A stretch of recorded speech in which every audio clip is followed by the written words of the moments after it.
New tonight, a game-changing proposal from the NCAA. College athletes could face lesser penalties for gambling on sports. Good evening, I'm Ben Kaplan. And I'm Stacey Horst. The proposal comes after athletes at the University of Iowa and Iowa State were charged in a sports wagering investigation. KCCI's Ophelia Jacobson tells us about the proposed changes and what they could mean for student athletes. Ophelia. Stacey, Ben, right now, these are the guidelines that the NCAA has. Student athletes could lose eligibility if caught gambling on their own team or other sports at their school. If a player bets on their own sport at another school, they could lose half a season and must complete some form of education. Other penalties are based on how much is wagered. But soon, these guidelines could change. Hunter Deckers, Noah Shannon, Jarrell Brock. Those are just some of the Iowa and Iowa State football players involved in the state's investigation into sports gambling.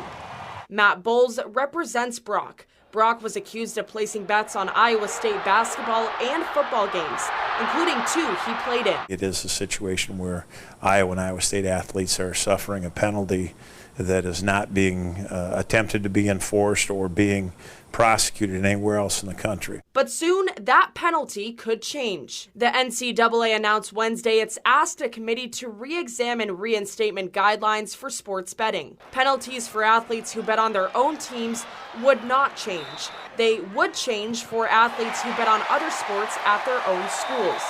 Here's what the guidelines would look like. The first offense would require the athlete to complete some form of education.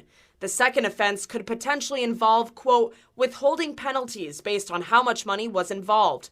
The third offense could result in losing one full season of eligibility.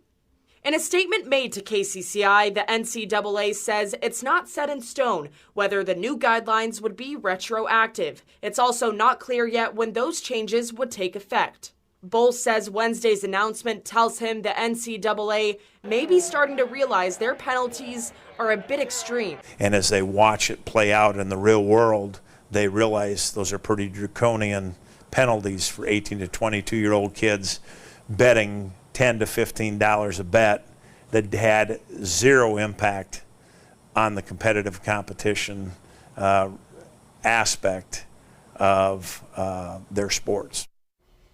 The NCAA says the committee should finalize their recommendations by mid-October. A final vote on the updated guidelines would come at the end of the month. Stacey?